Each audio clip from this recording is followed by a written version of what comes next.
Assalamualaikum warahmatullahi wabarakatuh. Bismillahirrahmanirrahim. Alhamdulillahil hadi ila shawab. Wa asyhadu an la ilaha illallahul wahhab. Wa asyhadu anna Muhammadan abduhu wa rasuluhu man atahu Allahul hikmata wa fasla khitab. Allahumma sholli ala sayyidina Muhammad wa ala ali sayyidina Muhammad man ahya sunanahu ila yaumiddin. Amma ba'du, fa ya ayyuhan nasu taqullah ittaqullaha haqqa tuqatih wala tamutunna illa wa antum muslimun. Qala ta'ala fil kitabil karim, a'udzu billahi minasyaitonir rajim. Bismillahirrahmanirrahim. Qad aflahal mu'minun alladzina hum fi sholatihim khashi'un. Para alim ulama, para kiai, para ustaz, ustazah rahimakumullah, hadirin hadirat jamaah majelis taklim Masjid Telkom Darul Ihsan yang dirahmati Allah. Patut kita bersyukur karena Allah masih memberikan kepada kita umur panjang untuk bisa menjumpai bulan Rajab, diikuti sekarang bulan Sya'ban, dan insya Allah akan memberikan kesempatan juga untuk bisa menjumpai bulan Ramadan, bulan Allah yang penuh berkah, penuh rahmat, dan penuh maghfirah. Mudah-mudahan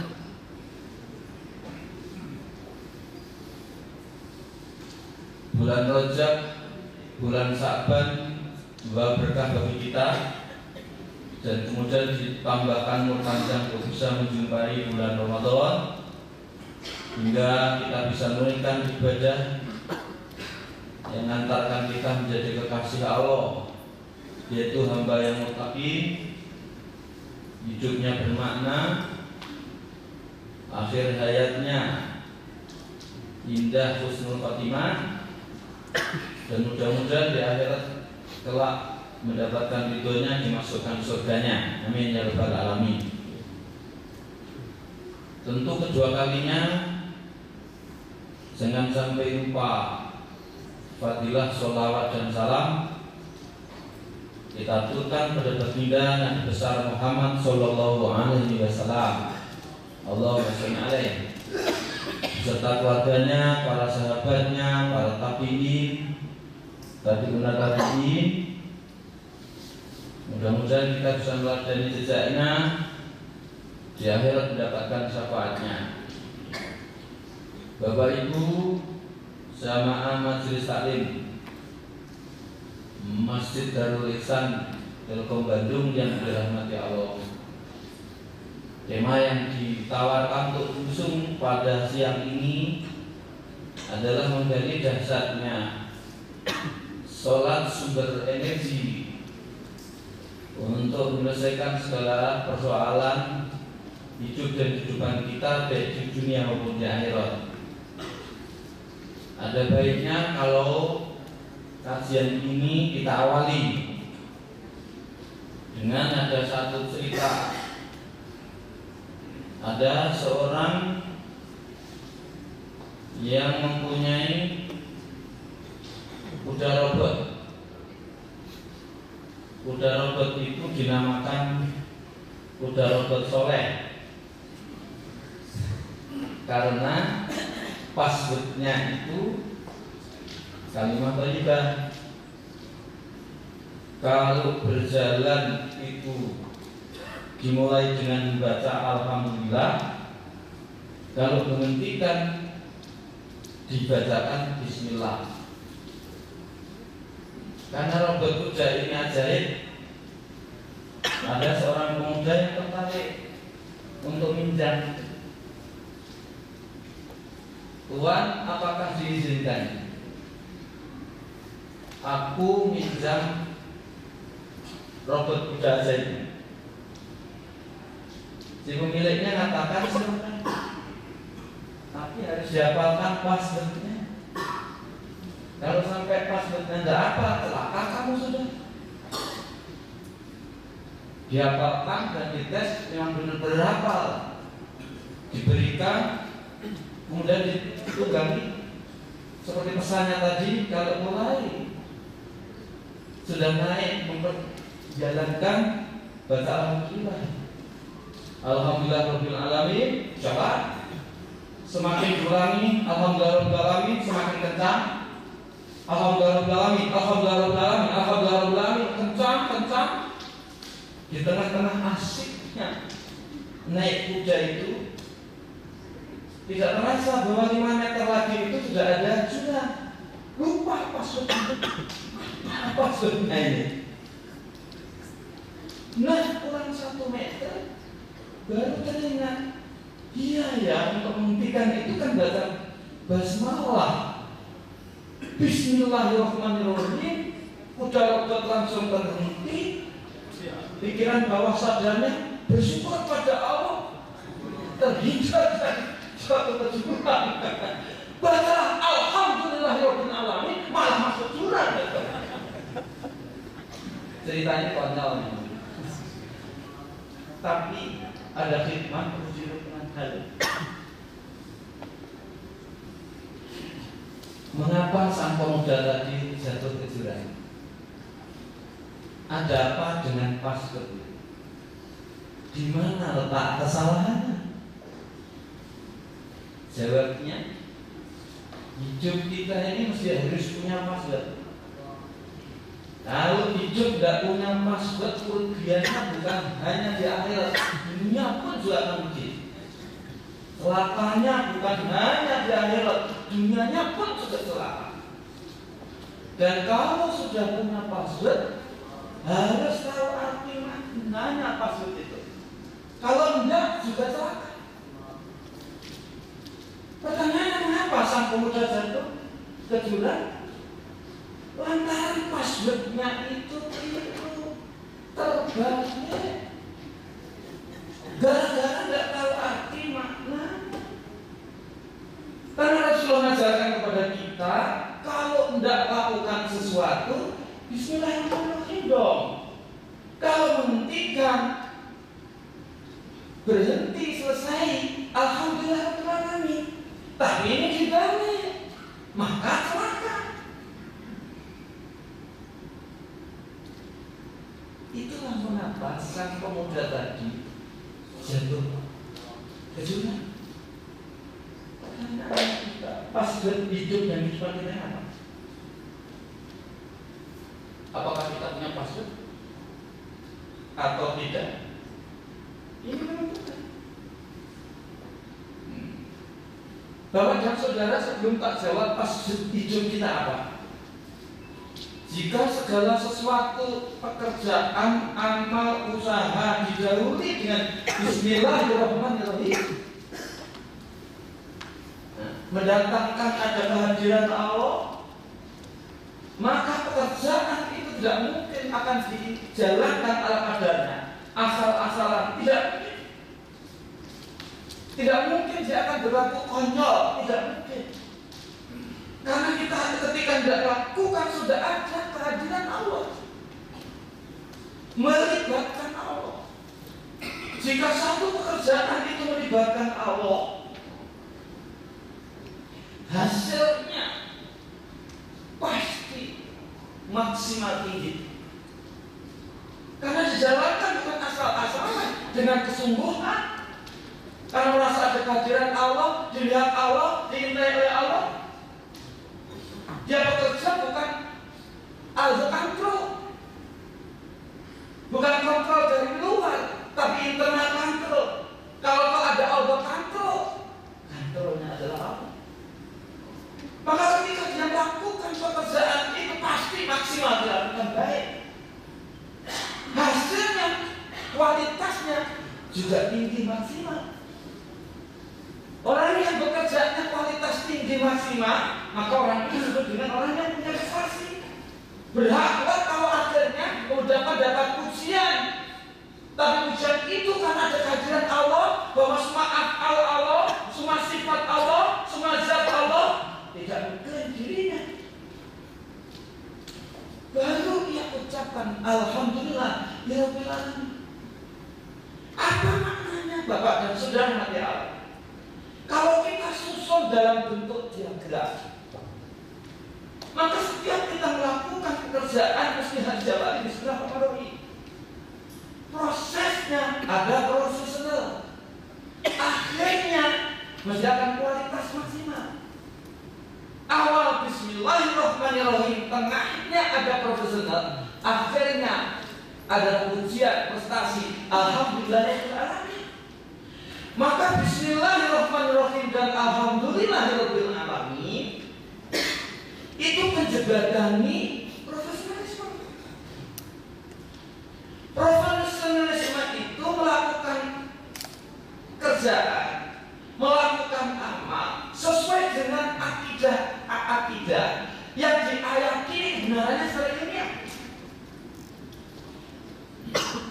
Ketika orang melakukan kerjaan dengan bismillahirrahmanirrahim, mesti ikhlas. Tapi ikhlas saja juga tidak cukup. Karena ketika kita nanti jalankan sesuatu itu, antara teori dan praktek ada kesenjangan, antara tekstual dengan kontekstual ada diskrepansi, ada kesenjangan. Nanti mesti hadapi tantangan-tantangan. Maka dalam melakukan pekerjaan tidak cukup dengan ikhlas, tapi harus kerja keras. Tidak hanya cukup kerja keras, harus ada kerja cerdas, kerja cerdas. Bukan hanya cukup kerja cerdas, karena nanti tantangannya dihadapi itu berat. Di sana sini dari berbagai sisi, berbagai sisi. Kalau kita tidak punya yang satu antusias, bisa frustrasi. Di dalam keberhasilan nanti, maka nanti ada tantangan-tantangan yang awali kita. Maka punya integritas, maka ikhlas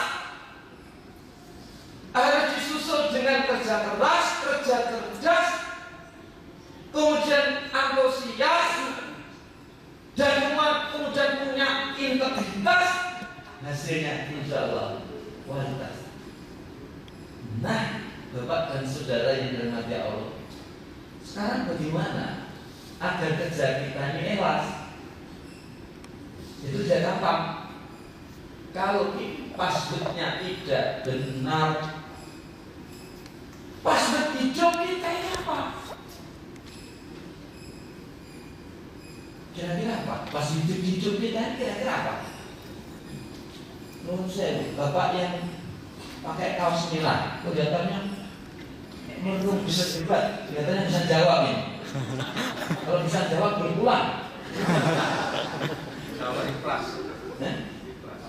Passwordnya apa passwordnya? Hidup nih. Nggak mungkin kita jawab energi. Kalau tidak tahu password hidup kehidupan itu. Sama-sama merahnya tadi yang menjemput saya, itu dapat berkah tadi. Mungkin bisa jawab apa maksudnya? Sholat. Yang spesifik itu apa kurang umum. Sama-sama lain. Yang bisa angkat tangan. Saya kualat kalau tanya Pak Yai Yusuf. Bapak dan Saudara, passwordnya satu aja. Ibadah. Buka surat Al-Dhariyah ayat 56. Wa ma khalaqtul jinna wal insa illa liya'budun. Tidak menciptakan jin dan manusia kecuali untuk ibadah. Password hidup dan kehidupan kita satu satu aja, tidak yang lain. Mengenai ibadah. Kalau lupa password ini dan tidak mengerti paham password ini, bisa patah. Baru ketika kita punya password ini akan mempengaruhi cara berpikir kita. Cara berpikir kita akan mempengaruhi cara kita menyikapi hidup ini, tindakan kita. Kalau jumlah Tuhan jadi perilaku kita. Orang yang passwordnya ibadah tentu berbeda kalau passwordnya nggak ibadah. Jadi aktivitas kita mulai dari pagi sampai pagi lagi, tidak ada lain kecuali untuk ibadah. Nah, ini nantilah akan menentukan parameter sukses dan tidaknya hidup dan kehidupan kita. Kita lah nanti akan tahu parameternya bahagia kebahagiaan. Nantilah akan tahu parameternya mulia dan kemuliaan. Baik, Bapak dan Saudara yang dirahmati Allah, Allah sudah mengingatkan kepada kita dalam surat Hadid ayat 15. Ada dua model cara pandang umat manusia terbagi juga. Ada cara pandang yang mangkana yuridul hayatad dunya wa zinataha nuwaffi ilaihim a'malahum fiha wa lahum fiha la yubkhasun. Ada orang yang mempersepsikan bahwa hidup dan kehidupannya ini yang terkumpulkan data benar sebanyak-banyak.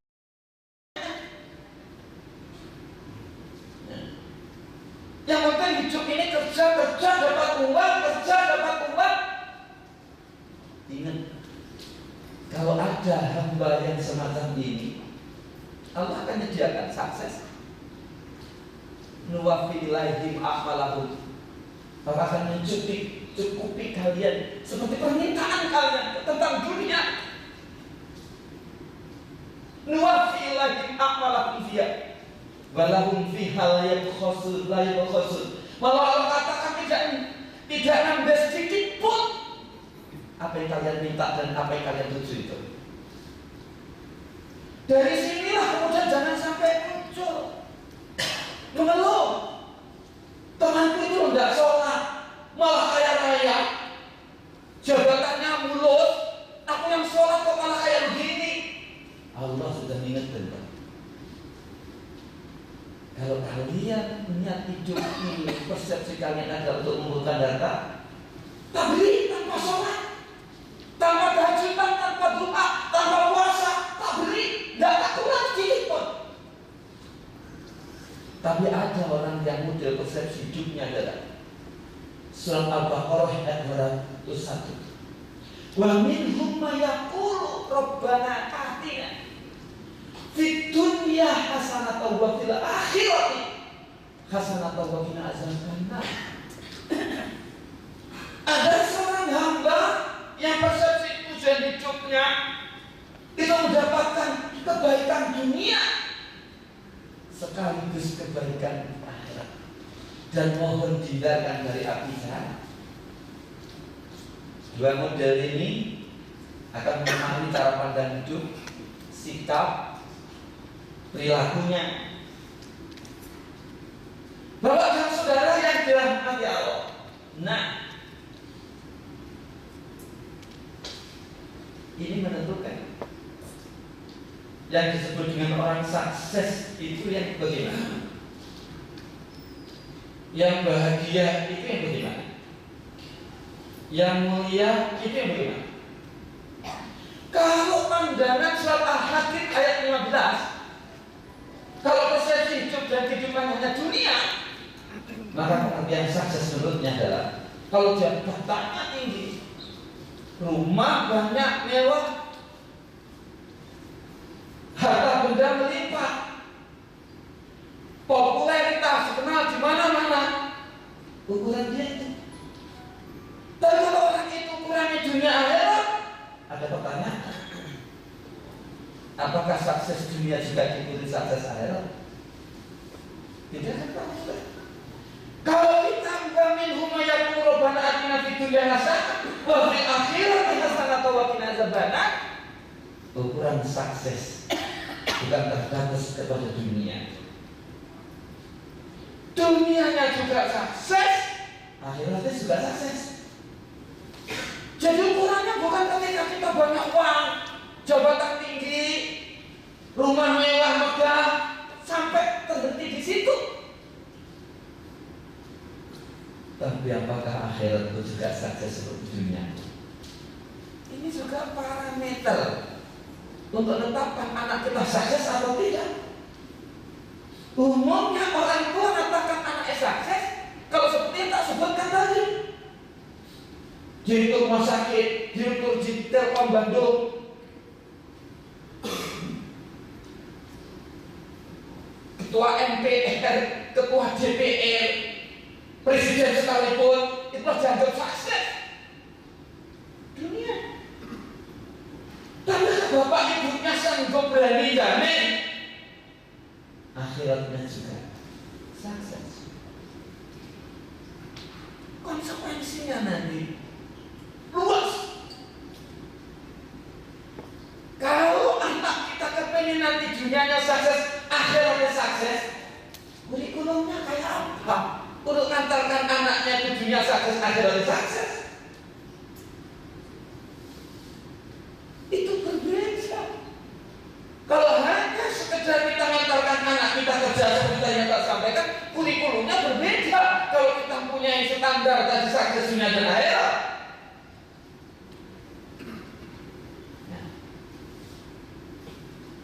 Lalu yang kedua, bahagia. Orang mesti mengukur kebahagiaan ketika segala materi tercukupi tadi. Kalau kacamata wa min huma yaqulu rabbana atina fid dunya hasanah wa fil akhirati hasanah, kebahagiaan tidak di sana. Betapa banyak orang yang harta bendanya banyak, jabatan tinggi, populer, dikenal di mana-mana, setiap orang tahu. Tapi mengapa sakit-sakit? Hidup tidak tenang, jantung menunjukkan bahwa materi tidak katakan bahagia. Kalau bahasa neurosainsnya, hidup dan kehidupan kita di dunia ini terikat pada hukum neuron, hukum saraf, hukum otak. Lah hukum otak ini kalau sesuatu diulang-ulang, bosan. Setiap kali sudah tak sampaikan contoh realnya saja. Ketika bapak ini katakan favoritnya makan sate, terus satu minggu jangan makan sate, otak muntah. Ketika bapak dan saudara punya rumah bagus, senangnya, pleasure-nya 1, 2, 3 bulan. Setelah itu biasa. Inilah mengapa ceritanya kemudian terasnya nggak apa-apa, sudah baik, dirombak lagi, jatuh, dirombak lagi. Karena ukuran yang puas tidak akan datangkan puas. Inilah kemudian mengapa ada orang tersesat, sudah dapat istri cantik, suaminya tampan tapi tersesat. Kalau ukurannya mas dari tadi, bosan dengan istrinya, bosan dengan suaminya. Kalau tuannya rasanya, maka kalau kita kejar kehidupan duniawi ya, tidak mungkin akan ada kebahagiaan tidak di situ. Pleasure saja, bukan happiness. Kemuliaan juga demikian. Ukuran orang mulia menurut teori hipotesis surat Baqarah ayat 201. Ketika kita hidup ada makna. Orang kehadiran kita di muka bumi ini, orang susah dekati kita menjadi bahagia, nangis menjadi tertawa, kesulitan sempit menjadi lapang. Itulah kehidupan orang mulia. Bapak dan saudara yang dirahmati Allah. Baik. Dengan demikian, ibadah itulah password hidup dan kehidupan kita. Dan itu sumber energi yang berzakat segala perilaku kita. Persoalannya sekarang, bagaimana ibadah di dalamnya dijadikan contoh sholat yang datangkan energi dahsyat. Bapak dan saudara dirahmati Allah, saya kutipkan hadis qudsi yang tak ambil dari kitab Islamuna yang ditulis oleh Syekh Sabiq halaman 119. Bunyinya pertama, innama ataqabbalus sholata mimman tawaddo'a li'udhumati. Ibadah termasuk sholat, termasuk puasa yang datangkan energi, sumber-sumber energi dasar menyelesaikan segala persoalan hidup dan kehidupan kita adalah sholat. Dalam hal ini kata hadis qudsi yang khusus, innama ataqabbalus sholata mimman tawaddo'a li'udhumati. Sholat yang diterima oleh Allah. Kalau sholat itu tidak diterima oleh Allah, tidak berdampak. Dan sholat yang diterima oleh Allah itu yang kayak apa? Hadis ini mengatakan sholat yang khusyuk. Ketika sholat ada kehadiran Allah, bahwa dia sedang menghadap Allah, Tuhan yang menggenggam segala urusan. Hatinya bergetar saat rukuk, i'tidal, sujud. Bahkan mulai dari takbiratul ihram, sudah merasa ada kehadiran Allah yang menggetarkan dirinya. Maka hati-hati, jangan nyembah huruf. Orang sering ketika takbiratul ihram mengucapkan Allahu Akbar, merasa sudah menuju Allah. Belum. Bapak dan saudara, kalau ketika takbiratul ihram Allahu Akbar hanya sampai terhenti di situ, Bapak dan saudara kita menyembah huruf alif, lam, ha. Tidak akan berdampak dahsyat. Nggak akan datangkan energi.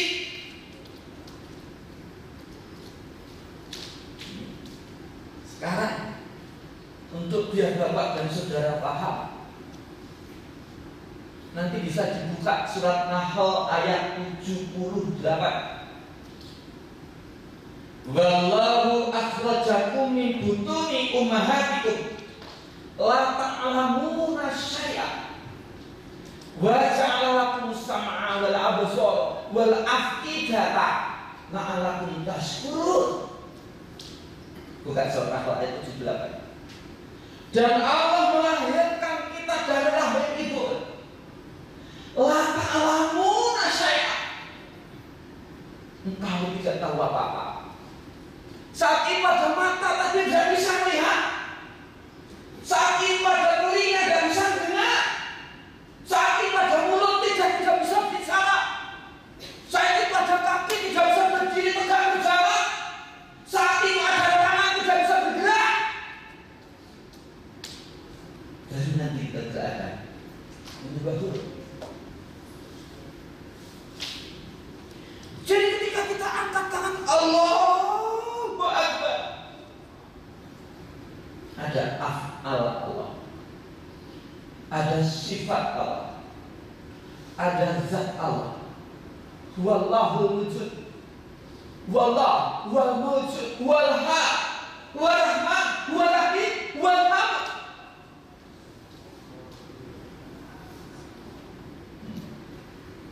Jadi ketika kita sholat sebenarnya kita ada af'al Allah, terhimpunnya bahwa aku berdiri, yang dirikan Allah. Ketika aku angkat tangan, yang gerakan Allah. Ketika aku mengucap, mutakaliman Allah. Ketika aku sholat, muridin Allah. Ketika aku hidup, khayal Allah. Ketika aku dengar, sami'an Allah. Ketika aku ngomong, ucap, mutakaliman Allah. Itu sholat yang mengantarkan dasar. Itu yang mengantarkan gemetar. Itu yang mengantarkan syukur. Yang lihat itu bukan mata kita. Realitasnya banyak orang yang punya mata tidak bisa lihat. Yang dengar bukan telinga kita. Banyak orang yang punya telinga tidak dengar. Yang ngomong bukan lidah kita. Banyak orang yang bermulut tidak bisa ngomong. Yang bisa berdiri bukan kaki kita. Banyak orang yang berkaki tapi tidak bisa berjalan. Semua yang ada akan disertai Allah. Sholat yang dasar. Ketika kita sholat, terbangun dalam hati kita sebuah kesadaran. Aku bisa berbicara. Mutakan menolak. Bergetar kemudian. Dan di sisinya syukur jadi dirinya lenyap. Kita tidak ada. Allah sebenarnya tidak gaib. Surga tidak gaib. Neraka tidak gaib. Malaikat tidak gaib. Justru yang gaib adalah kita sendiri. Soleh itu sopo. Soleh itu siapa? Geraknya gerakan Allah. Ngomongnya pembicaraan mutakaliman Allah. Dengarnya sami'an Allah. Melihatnya basiran Allah. Bisa bedakan yang baik yang buruk Allah. Lalakum tashkurun. Supaya kamu itu bersyukur bahwa kamu melihat itu adalah penglihatan Allah. Bagaimana cara menyukuri mata? Bulan Ramadan kita dilatih. Jangan sampai mata ini untuk menyaksikan yang diharamkan. Bukan hanya dikendalikan yang diharamkan, tapi harus untuk melihat, menyaksikan kebesaran Allah, keagungan Allah, kemahasucian Allah.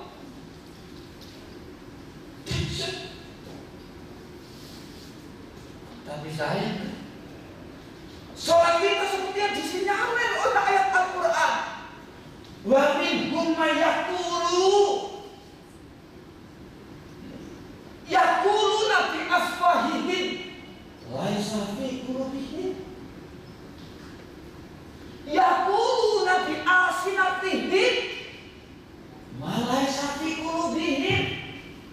Bibirnya mengucap Allahu Akbar, tapi hatinya bersihkan diri sendiri, merasa dirinya agung, dirinya besar, dirinya pintar, semua egonya muncul.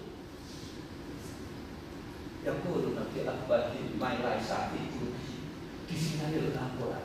Itu yang mengatakan tidak ada energi sholat kita, tidak ada energi. Dan Pak, karena yang perlu nabi apa ini?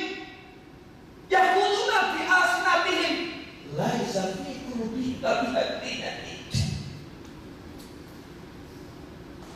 Sehingga ketika Allahu Akbar lenyap sudah tidak. Semua titipan Allah. Mana yang dibanggakan? Sehat titipan Allah, sakit titipan Allah, ilmu titipan Allah, kaya titipan Allah, miskin titipan Allah, lapang titipan Allah, sempit titipan Allah. Maka ada syarat kalau orang sudah sampai di sana. Bukan berarti jabatan tidak penting, bukan berarti harta tidak penting, bukan berarti kesehatan tidak penting, bukan berarti keluarga tidak penting. Penting, tapi ada syarat. Syaratnya apa? Bagi orang yang cinta, yang sudah meleburkan dirinya, yang sudah wahdatul wujud. Kalau dia kaya ada syarat halalan thayyiban. Kalau dia jadi kuasa, punya kekuasaan, amanah. Kalau dia berumah tangga, setia, soleh, soleha. Kalau dia sehat, berkah. Kalau berilmu, sampai manfaat. Kalau dia bukan orang fasik, bukan orang bahagia, bukan orang mulia, bagaimana dikatakan bahagia? Ketika oleh Allah diistidrat, diluluh, semuanya mulus kehidupan dunia, tapi tidak merasakan sakit, tidak merasakan kesempitan. Itu namanya istidrat, diluluh oleh Allah. Apakah dia bisa dikatakan dia bahagia? Tidak. Patut seharusnya dia menangis karena kelaparan mengantarkan kakinya menuju neraka. Jadi antarkan dasar sholat yang khusyuk, ketika kita sudah menafikan diri kita. Sholat itu siapa? Tadi sudah tak sampaikan surga neraka. Jangankan sampai Rasulullah, sahabat Haris, Abu Bakar, Umar, ketika membaca ayat yang berkaitan dengan neraka, nangis karena dia melihat itulah dahsyat terbuka, dahsyat. Ketika membaca ayat yang berkaitan dengan surga, mohon kepada Allah untuk masukkan. Ini juga sahabat-sahabat. Setan iblis tidak boleh. Rasul dengan sahabatnya biasa lihat setan dan iblis. Mereka biasa. Adanya kita manifestasi adanya Allah. Maka seharusnya setiap yang kita lihat harus melahirkan rububiyah Allah. Ketika saya melihat bapaknya ini ada rububiyah Allah, di sini ada manifestasi Allah. Yang didengar ada manifestasi Allah, ada rububiyahnya Allah. Di dalam harta kita ada rububiyah Allah, dalam kesempitan kita ada rububiyah Allah, ada sehat kita ada rububiyah Allah, ketika sakit kita ada rububiyah Allah. Kita akan berjawab. Mengapa kita tidak sampai ke sana? Kiranya perlu tak sampaikan di sini. Ada seorang ahli tasawuf apa dia namanya Bazazid Al-Bastami. Pada satu ketika diprotes oleh santrinya, Tuan Guru, ibadahku itu sudah lebih dari 30 tahun, tapi kenapa kasab tidak terbuka seperti engkau? Doaku tidak banyak dikabulkan seperti engkau. Karena gurunya, jangankan ibadahmu 30 tahun, 300 tahun toh tidak mungkin kasab terbuka. Kasab itu adalah takbir yang menutupi hati kita. Itu kasab. Kalau ketika kita bisa tertutup, terbuka oleh yang gaib, itu namanya kasab. Seperti Umar, itu kasab. Mengapa kasab? Alhamdulillah Rabbil Alamin, Wabina Ta'im ala umuri dunia majid. Di tengah-tengah khutbah mundur. Jemaah Jumat mengatakan, Umar itu nak jin mana? Diselesaikan khutbahnya setelah salam sholat Jumat, pada datang sahabat. Gerangan ada apa? Engkau wahai khalifah, kok kayak seperti seorang panglima perang yang instruksikan pasukan perang? Barusan saja ini pasukan yang dipimpin oleh saya itu laki. Saat itu sedang di kaum muslimin sedang diserang oleh kafirin musyrikin. Satu riwayat ada yang akan di Uhud, satu riwayat ada di Iran. Katakanlah kalau peristiwa itu di Uhud, katakanlah khutbahnya itu di Medina. Jabal Uhud dengan Medina itu berapa kilo? Kurang lebih 25 sampai 30 kilo. Tapi mengapa Sayyidina Abu Bakar, Sayyidina Umar itu bisa melihat kalau pasukan yang dipimpin oleh sangat terdesak. Maka satu-satunya jalan strateginya nekat gunung. Khotbah itu di Madinah. Karena takbir yang menutupi hati Abu Bakar, Umar, maaf, itu sudah terbuka yang lain. Anehnya di instruksi itu juga tahu ini instruksi Sayyidina Umar, sehingga kemenangan di tangan kaum muslimin muslimat yang dipimpin oleh pasukan saya dari sholatnya. Dasar karena sholat Sayyidina Umar sudah menyatu dengan Allah. Jelukan yakulu Nabi Afahim kemudian sampai juga di hatinya, sehingga Sayyidina Umar sudah tidak takut apapun dan siapapun sudah. Bukankah ketika Rasulullah hijrah ke Madinah, pesan pada para sahabatnya, sahabatku sekalian, susul aku nanti, tapi dengan sembunyi-sembunyi. Umar tidak. Umar pidato di hadapan kaum musyrikin Mekah. Kafirin musyrikin. Umar besok mau hijrah ke Madinah.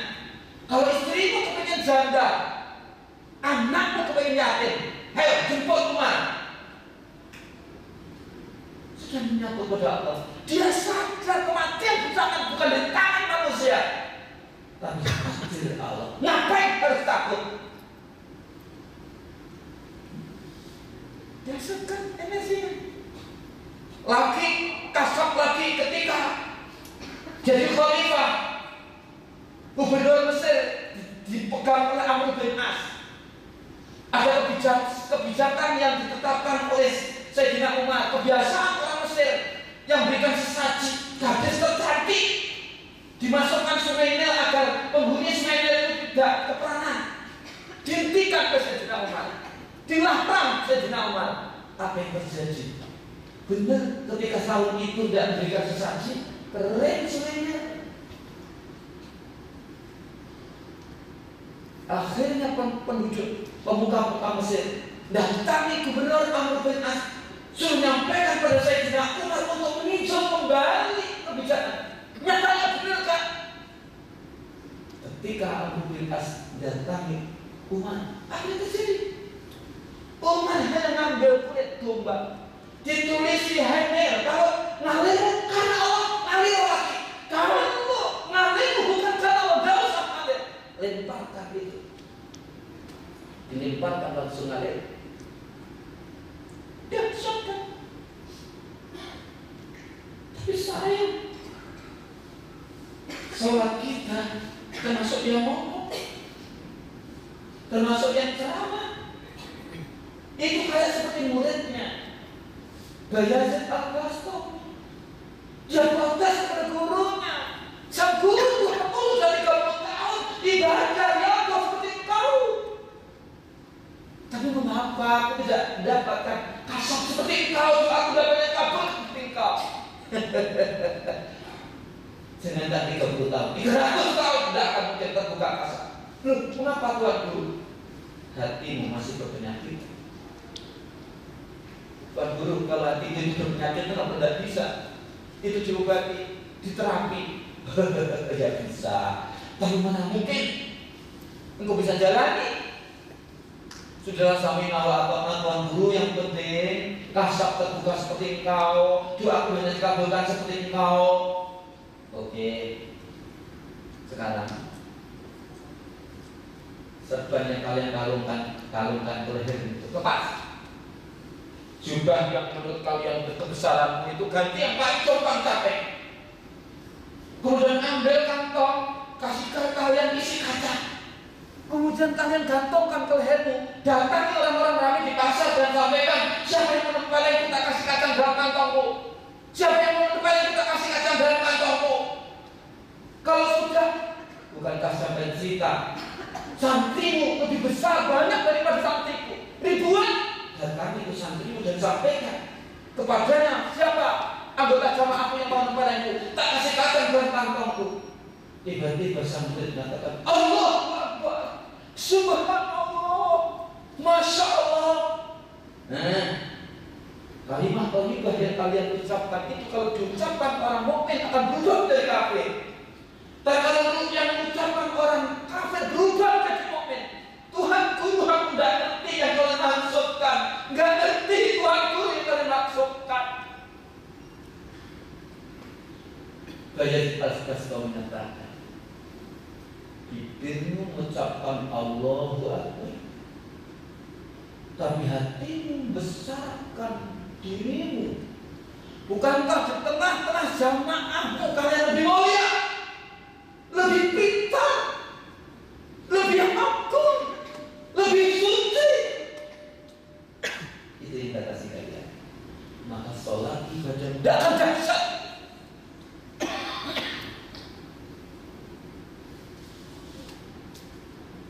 Oh, Akbar. Yang harus ditata adalah hati. Lenyapkan bagi kita semuanya fana. Kita tidak ada. Semua ini adalah saudara. Orang yang kayak gini kerja di mana saja pasti aman. Enggak mungkin akan nyimpang. Karena niatnya borong tentang rezeki ibadah. Bagaimana? Harta benda yang rezeki syaratnya yang dari kalangan koliban udah tak apa-apa, enggak mau dia. Dia bekerja bukan karena ada order, karena ada pimpinan, tidak. Ada kehadiran Allah. Salat yang dahsyat adalah yang seperti itu. Maka jangan sekali-kali menyembah terus. Allahu Akbar, berhenti di sini. Begitu angkat tangan, lenyap diri kita dulu. Mana diri kita sudah? Semua ya Allah. Semua kehendak-Mu ya Allah.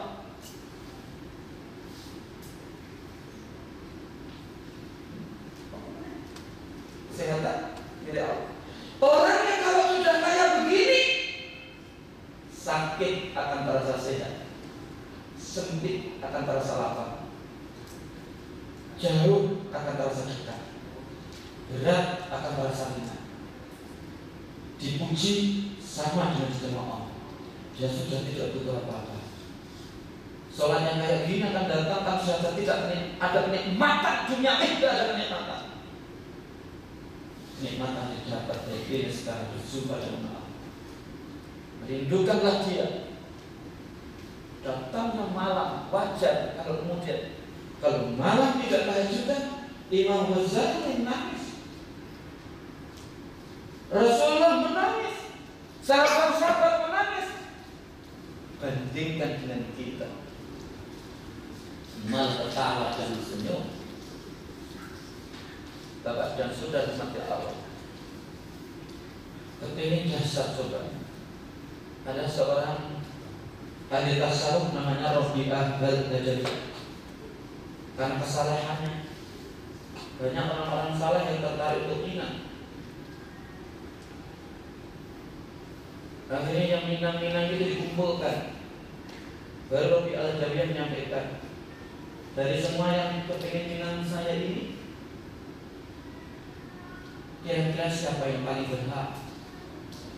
Yang hampir sudah langsung ngomong, yang paling berhak untuk minang engkau wahai Rabi'ah Al-Badali, Hasan Basri.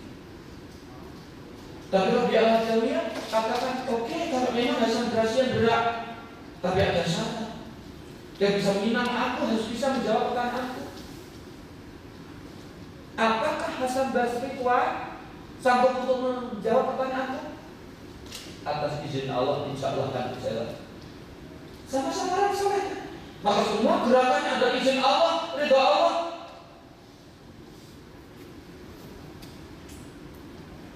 Sekarang camkan, ada 5 pertanyaan itu dan jawaban. Pertama,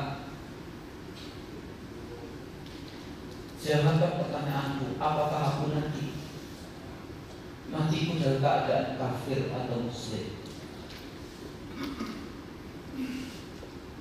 Pertanyaan kita adalah pertanyaan yang goib, yang mengatakannya Allah. Pertanyaan. Lalu yang kedua, kematianku dalam keadaan husnul khotimah atau su'ul khotimah? Lagi-lagi pertanyaan itu pertanyaan yang lain yang tangannya Allah. Yang ketiga, apakah di alam kubur nanti aku bisa jawab pertanyaan mungkar nakir atau tidak? Lagi-lagi pertanyaan itu ada pertanyaan yang gaib yang tangannya Allah.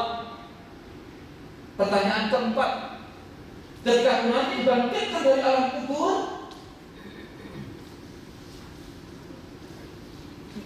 dapatkan catatan amal tangan kanan tangan kiri. Lagi-lagi pertanyaan yang gaib yang tangannya Allah. Yang terakhir, apakah di akhirat kelak masuk surga atau neraka? Pertanyaan itu pertanyaannya bertanya gaib yang tangannya Allah. Wahai Hasan Basri, kalau kita tidak tahu apa kematian itu nanti kafir atau muslim, apa Islam muslim? Aku bisa jawab, aku husnul khotimah atau su'ul khotimah. Aku juga tidak tahu, kau juga tidak tahu. Di alam kubur bisa jawab atau tidak. Kita juga tidak tahu. Nanti di akhir, nanti di pada masa dapatkan catatan amal kanan kiri. Aku tidak tahu, kita tidak tahu surga dan neraka. Bagaimana aku sudah sibuk dengan mencintai Engkau?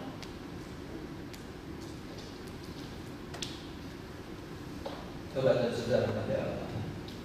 Oleh karena itulah, mulai saat ini dilatih sholat. Jangan sampai seperti yang tak sampaikan tadi. Wa minan nasi may ya'budullaha ala harfi. Ada orang yang ibadahnya itu di pinggir, di kulitnya. Kalau bahasa tasawuf di syariatnya. Kalau kayak begini datang batik, fa'in asobahu khair la'atma'an nabi. Kalau dalam keadaan dia itu senang, keinginannya tercapai, dia berada di tempat itu. Tapi fa'in asobahu fitnah, kalau datangkan fitnah, sakit, rezeki sempit, digoda istri, digoda suami, digoda anak. Fa'in asobahu fitnatun inqalaba ala wajhi, balik tinggalkan Allah. Dzalika wasilat dunia wal akhirah. Demikian itu rugi dunia dan di akhirat. Ulaika khusranul mubin. Jadi itu akan celaka dan tidak tinggal. Maka wajib sangat tepat. Mulai saat ini harus ada ketika sholat ada kehadiran Allah. Allahu Akbar. Aku bisa gini kan semuanya. Kalau kau pengen bahagia coba saat itu renungkan benar saat rukuk, saat iktidal, saat sujud, bahwa aku bergerak meninggalkan Allah, aku diam meninggalkan Allah, semua milik Allah. Pasti bahagia dan bisa lihat sana air.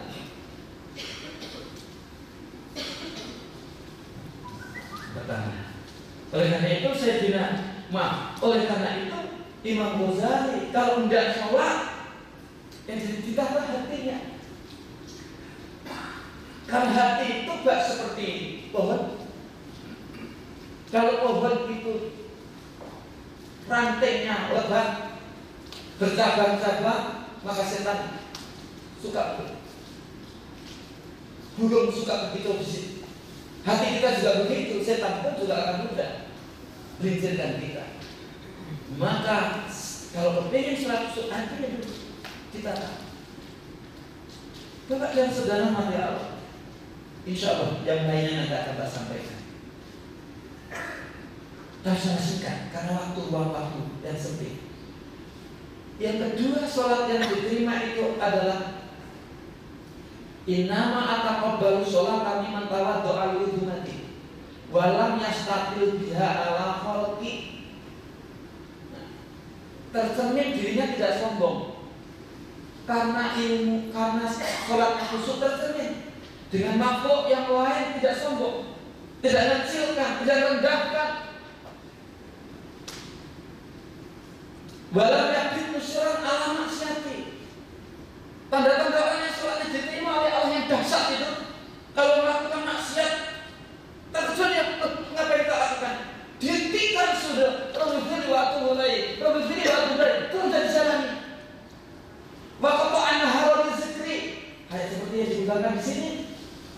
di tengah-tengah kerja luar biasa kan?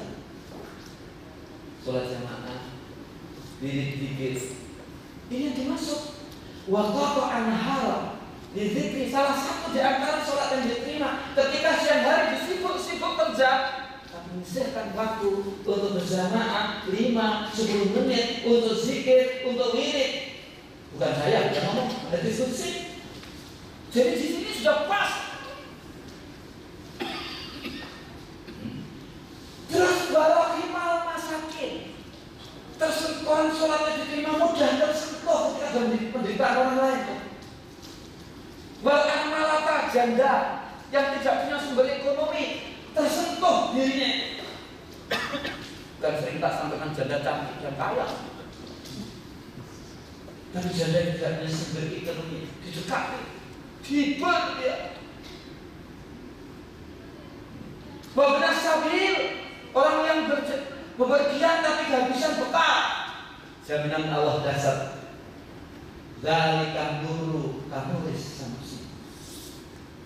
Ininya mukanya sudah tidak lagi seperti preman. Ini kan orang-orang soleh lihat. Ini benar-benar benar. Air mukanya terlihat. Orang salah, bukan preman. Allah sudah katakan demikian. Wa aqla'ahu bi'izzati, dia tak kalah dengan kekuasaan. Yang bekerja bukan kita kalau menghadapi satu masalah, Allah.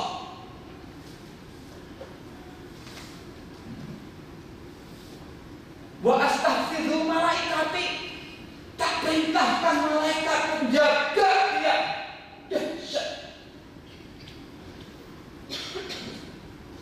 Wa aj'alu lahu fi dhulumati nuran, yang lain berada dalam kegelapan tapi dia dalam cahaya. Wa jahalata ilman, yang lain bodoh bagi dirinya tak kasih ilmu laduni. Masalhu ala khalqi kamasalil firdaus fil jannah. Umatku yang kayak begitu sama dengan surga Firdaus, dengan surga-surga yang lain perbandingannya. Itu sholatnya dahsyat. Kita banyak sebenarnya. Yang datangkan malaikat wes al-qarnek, dan saya kurang waktu habis. Salah satu contoh orang yang sholatnya dahsyat. Al-Mi'la, yang begitu manjatkan doa langsung turun malaikat. Dahsyat. Kalau persoalan sakit, aduh, karena malaikat diperintahkan untuk menjaganya. Orang yang kayak begini, yang sholatnya kayak begini, ini syaratnya. Hadis qudsi lagi. Tidak ada hamba kekasihku yang mendekatiku dengan ibadah wajib yang aku sukai. Tidak ada hambaku yang mendekatiku dengan ibadah sunat yang aku sukai. Kalau sudah hambaku mendekatiku dengan ibadah wajib dan sunat, kata mataku matamu, telingaku telingamu, kakiku kakiku, tanganku tanganmu. Kalau kalian berjalan, kakinya kalian berjalan. Kalau kalian melihat, mataku kalian melihat. Memegang tanganku yang gunakan memegang. Kalau kalian berpikir, otaknya kalian gunakan berpikir. Antara aku dan kamu sudah ada takdir yang tetap. Tidak ada bicara. Doa akan tak beri, tak kabulkan. Pernyataan tak beri. Jangan musuh hamba mereka begini. Genderang perang akan kutabur, aku yang bakal melawan. Dahsyat kan? Pertanyaannya, mengapa ibadah kita belum sedahsyat seperti yang dilakukan? Lagi-lagi saya katakan, yaquluna bi afwahihim ma laysa qulubi. Belum menghadirkan Allah bahwa segalanya milik Allah, sehingga tidak ada yang mengantarkan kita sedih dan susah. Semua ada hikmah, sehingga akan datangkan Rabbana ma khalaqta hadza batila fa subhanaka faqina adzabannar. Setiap peristiwa selalu dimaknai dari sisi hikmah, bukan teknya tapi konteksnya. Saya kira itu dulu yang perlu tak sampaikan. Mudah-mudahan apa yang kita sampaikan bahwa kebahagiaan itu modal bagi kita untuk menjemput datangnya bulan Ramadan. Sehingga matanya ikut puasa, mulut lidah ikut puasa, hidung ikut puasa, telinga ikut puasa, pikiran otak ikut puasa, ingatan ikut puasa, hayalan ikut puasa, rasanya juga ikut puasa, 10 indera itu semuanya ikut puasa. Dan sholatnya mulai saat sekarang diperbaiki, seperti yang tadi menghadirkan Allah dalam segala tindakan bahwa kita ini semua adalah tidak apa. Nanti dibuka aja surat An-Nahl ayat 78 tadi. Wallahu akhrajakum min butuni ummahatikum. Semua ini adalah bagaimana ketika kita lahir sampai sekarang usia seperti ini. Mata tidak bisa melihat, telinga tidak bisa mendengar, kaki tidak bisa berjalan. Semua itu adalah penyertaan Allah. Itulah seharusnya kita patut bersyukur dengan memanfaatkan seluruh indera batin ini hanya untuk mengabdi kepada Allah. Dan apa yang kita lakukan bekerja mulai dari pagi sampai pagi tadi, yang aktivitas kita hanya untuk Allah. Saya kira demikian. Mungkin ada yang mau tanya, monggo silakan.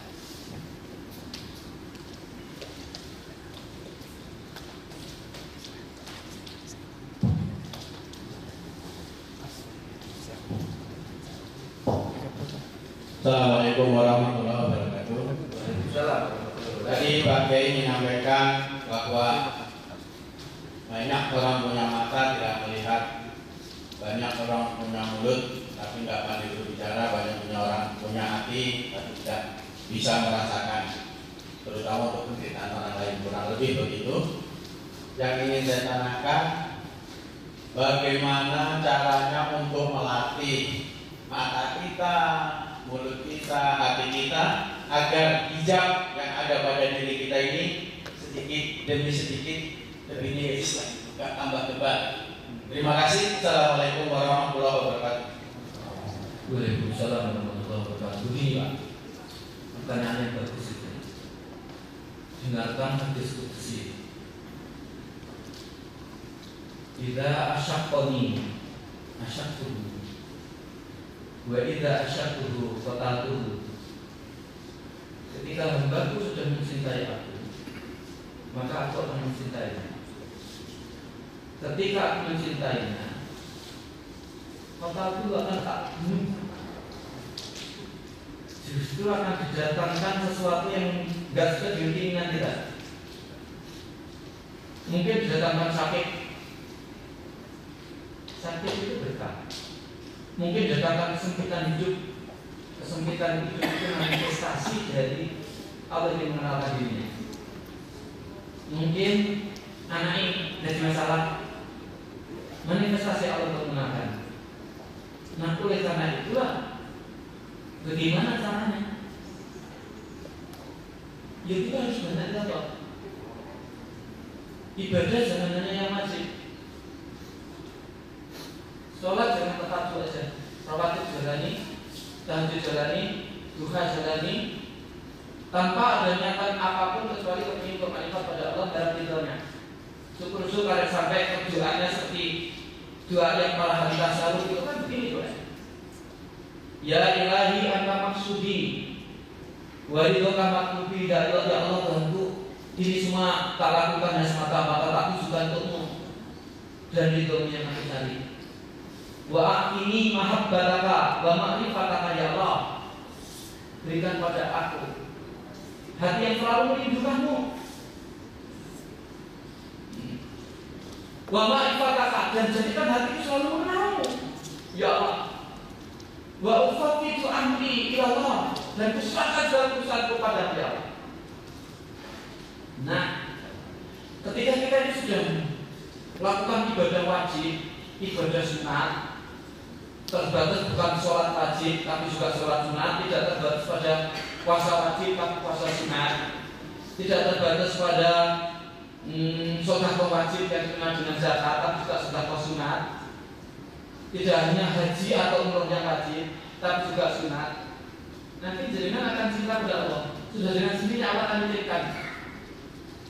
Innal ladzina amanu, surat Maryam ayat 98. Ini buka. Innal ladzina amanu wa amilus solihati saja'allahu rahman wudda. sungguhnya orang yang beriman dan beramal soleh, maka Allah akan jadikan, melahirkan, memberikan kasih sayang. Itu baru diketahui dengan hadis yang diriwayatkan oleh Sahih Muslim. Kalau Allah mencintai hambanya, Dia manggil malaikat Jibril. Jibril, hamba itu tak cintai, maka cintai itu. Malaikat Jibril pun undang malaikat dan nyampaikan Allah mencintai hamba itu. Aku diperintah untuk mencintai hamba itu, maka kamu semua juga cintai. Kalau malaikat ini sudah mencintai kita, semua malaikat mencintai kita, malaikat semuanya menyeru, seluruh makhluk ini sudah mencintai kita. Tidak mustahil benda kita perintah bisa. Tapi sebaliknya kalau di dalam hadis Bukhari, kalau aku benci pada kita, Jibril juga dipanggil. Jibril, hamba itu tak benci, maka benci dia. Jibril akhirnya benci. Kalau Jibril benci juga mengundang malaikat, sampaikan aku benci dia dan aku akan benci dia, maka benci dia. Kalau malaikat yang benci sekarangnya dia akan benci. Nah, justru di tengah-tengah kita itulah nanti akan dapat ujian. Istri sakit yang menurut dokter sudah tidak mungkin bisa sembuh. Nah, ekonomi lagi sudah jatuh, baik benar, sudah tidak seperti ada harga. Justru disitulah Allah ingin berikan makrifat kepada kita. Kemarin ada guru, seorang haji guru, ada seorang rektor yang ikut kemudian tanya, Pak Prof, tanya kepada saya, dalam Islam itu ada syariat tariqat hakikat. Sejak kapan dan di mana itu diberikan? Tak jawab. Yo sejak di dalam kandungan itu kita kenakan syariat tariqat hakikat. Bapaknya juga harus kenal syariat tariqat hakikat. Nanti anaknya insya Allah syariat tariqat hakikat. Nah, kebetulan jenengan itu kan jenengan Pak Hari ya, sampean kan rektor toh, ada kewajiban di dalam diri jenengan bagaimana untuk mengarifatkan mahasiswa sampean. Mengarifatkan mahasiswa sampean berarti harus memarifatkan kurikulumnya. Bagaimana kita bisa melahirkan mahasiswa yang makrifat kalau kurikulumnya tidak makrifat? Jadi kalau jenengan ada Pak Prof di matematika, bagaimana mahasiswa yang belajar matematika itu dengan matematikanya makrifat pada Allah? Kalau ada Prof di biologi, bagaimana ketika mahasiswa itu belajar biologi makrifat pada Allah? Bagaimana ketika mahasiswa belajar fisika, Prof di fisika dengan fisika itu makrifat pada Allah? Mustahil kita bisa mengatakan mahasiswa makrifat kalau kurikulumnya sekarang ada. Maka sekarang itu harus dirubah. Itu yang nanti saya tak jalan. Ketika saya jadi dekan, sekarang saya tanya, siapa sih yang pertama kali ada ini? Mesti Allah kan? Allah lah yang pertama kali ada. Allah pula yang segalanya tidak ada. Allah tetap ada. Pertanyaannya kita adalah apa yang pertama kali diciptakan oleh Allah? Benda apa yang diciptakan oleh Allah pertama kali? Saya tidak bisa jawab. Paling-paling nanti dapat jawaban teori Big Bang. Ya oke, kalau katakan teori Big Bang yang lesakan dahsyat, kemudian jadi matahari, kemudian ada dari bumi, kemudian ada lautan. Yang meletus meledakkan siapa? Yang meledak itu apa? Seharusnya ketika ngajar fisika harus menukik dong sampai kepada Subhanallah, itu Allah. Tapi kita belajar fisika sampai mengantarkan ke sana? Kalau kita belajar biologi yang paling apa benda yang paling kecil, berapa? Di dalam atom masih ada lagi atom, di dalam masih ada lagi elektron, proton, dan neutron. Sedangkan lagi itu ada apa? Ketika belajar secara mengantarkan untuk Tuhan, nggak mungkin kita bekerja sendiri. Mesti ada Allah, Subhanallah, Allah Akbar. Itu yang dimaksud. Maaf. Sekitar 3 bulan yang lalu saya diminta oleh Pak Rektor untuk ganti rapat koordinasi rektor-rektor se-Indonesia dan koordinasi antar menteri di Jakarta. Di hadapan rektor-rektor semuanya saya ngomong, ini bukan atas nama saya wakil Pak Rektor, tapi atas anak bangsa yang resah dengan kondisi yang ada. Fa'ayna tadharun, bangsa ini mau dibawa kemana? Rakyat ini mau dibawa kemana? Harus ditetapkan dulu, dan itu harus dirubah kurikulumnya. Nggak mungkin. Kurikulum yang ada ini adalah melahirkan sosok generasi split of personality, pecah kepribadian. Jadi persoalannya tadi kompleks, jenengan dari mana? Jadi harus dialog. Nah di tengah dialog nanti jenengan mesti dihadapkan problem-problem yang secara bayani, yang secara burhani tidak mungkin diselesaikan, tapi bisa melalui Irfan. Jamaah pengajian saya kan datang dari Jakarta, ada datang dari Bandung juga kan, ada datang dari Bojonegoro, ada yang dari Bojonegoro itu tanya begini, Pak Prof, saya sebenarnya cocok dengan pengajian Pak Prof itu, tentang tasawuf itu, tapi sayang ya, saya tidak bisa hadir karena macam-macam, kan ini kosong, bukan ini kosong. Tak sampaikan, justru ketika jenengan tidak punya uang, itulah makrifat Allah. Allah ingin mengenalkan sampeyan. Coba meskipun tidak punya uang, dari Bojonegoro datang ke geng saya berjalan. Siapa tahu di jalan Bapak mau kemana? Ke geng Prof Soleh. Siapa tahu orang itu kenal diantarkan geng kita. Enggak ada satu enggak mungkin kan. Tapi ketika kita gantungkan uang tadi, tidak manfaat pada Allah. Dan ketika kita gantungkan pada dokter, tidak manfaat pada Allah. Kita gantung pada obat, tidak manfaat pada Allah. Justru sering manfaat pada Allah. Akan datangkan sesuatu yang tepat, seakan-akan kiri kanan, depan bawah, tidak bisa selesaikan. Justru nanti ada tangan Allah. Malaikat dikerahkan untuk bantu. Itulah manfaat pada Allah. Jam terbang itu yang mengantarkan kita asah hati kita hingga sampai tidak ada satu kenikmatan kecuali ketika aku bisa ibadah dan ibadah pada kehadiran Allah. Sehingga uang sudah tidak lagi baginya persoalan. Tidak percaya tidak. Ukurannya sudah tidak di situ, dan dia yakin saat sumpit dan nyawa pasti Allah akan datangkan. Marifat itulah yang dasar. Nah, kita belajar terus. Insya Allah, saya pertanyaan bagus juga. Allah, masya Allah. Siapa lagi? Kalau tidak ada ya sudah. Saya kira demikian, saya senang, luar biasa sendiri.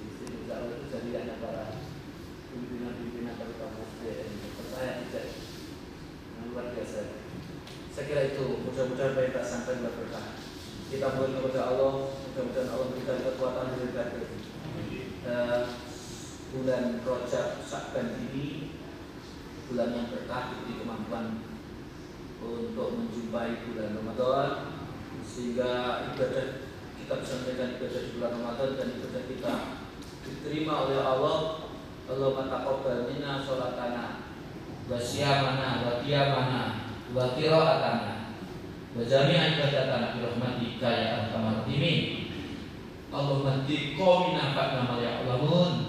Allahumma hdi qaumina fa'na ma ya'lamun.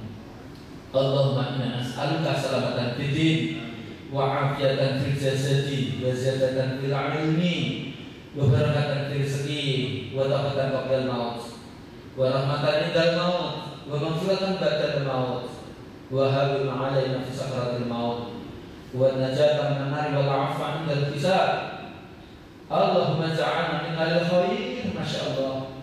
Allahumma ja'alna min ahli awliya masyaallah. Allahumma ja'alna min ahli husnil khatimah masyaallah. Allahumma ja'alna min ahli syakirin masyaallah. Allahumma ja'alna min ahli sabirin masyaallah.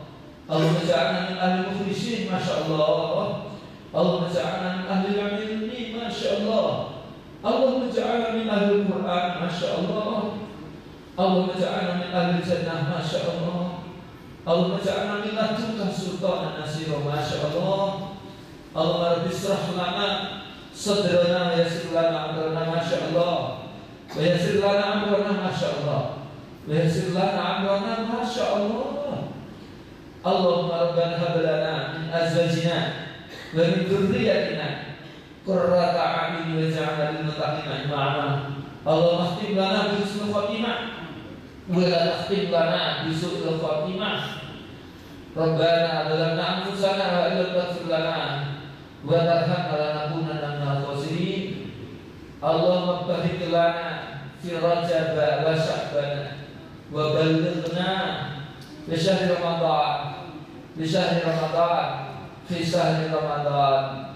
Taqabbal minna sholatana wa siyamana wa qiyamana wa jami'a ibadatana bi rahmatika ya arhamar rahimin. Subhana rabbika rabbil izzati amma yasifun wa salamun alal mursalin walhamdulillahi rabbil alamin. Singkat dan kurang lebihnya atau sesuatu yang tidak pernah jadi kepada saudara, saya mohon untuk dimaafkan.